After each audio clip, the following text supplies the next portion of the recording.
Behold, the Kingdom of Benin, modern-day Benin City. The Edo state capital is known around the world for its famous artworks, the Benin bronzes. For centuries, Benin was a powerful empire, and right here in Ogun Street, highly skilled bronze casters crafted magnificent pieces to adorn the royal palace. Today, it's a World Heritage Site, and Benin's bronze artistes are using the same skills and methods as their ancestors to create pieces for the public, as well as their king.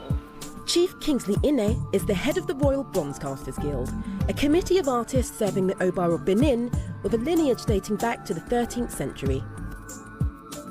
We are a body as the Bronze Casters Guild. Primarily, the body was formed for the purpose of the beautification of the palace, His Royal Majesty. We have about 120 members of the Bronze Casters Guild working here in Ogun Street.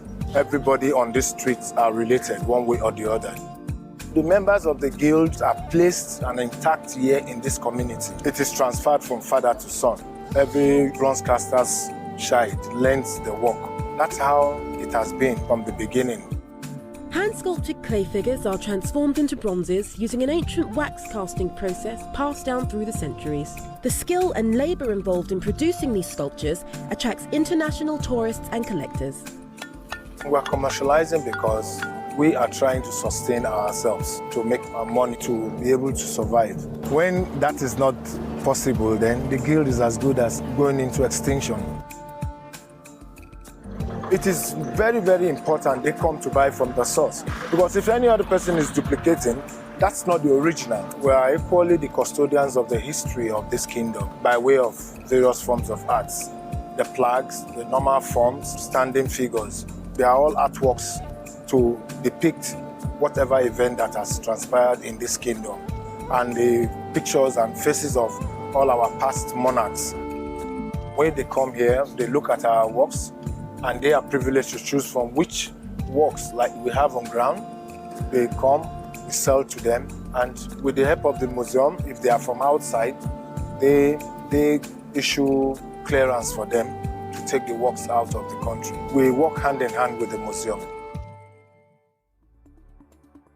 The National Museum Benin City was built in 1973. It houses artefacts from the royal palace. The Benin bronzes were scattered across the world in 1897 as a result of British colonialism.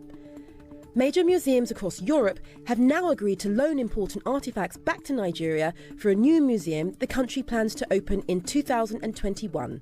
The Royal Museum is the brainchild of His Royal Majesty, the Oba of Benin.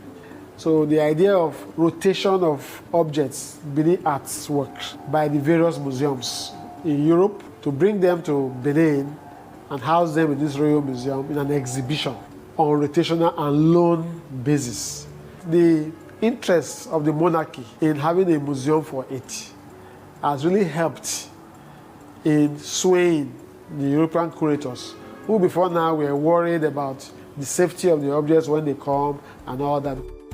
People are passionate about the return of this object, because for over a century, there has been this resistance to return the object to their rightful owners, the Beninese. They are passionate about it because each object represents an ancestor in captivity. That is how the Beninese feel about those objects taken away. Those objects were helping the Beninese to tell their own stories.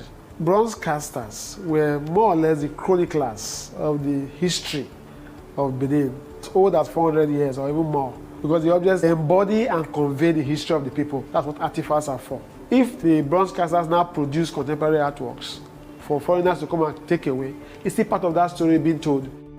The Bronze Age lives on, and Benin remains hopeful that its priceless art may one day return to the place where it was forged.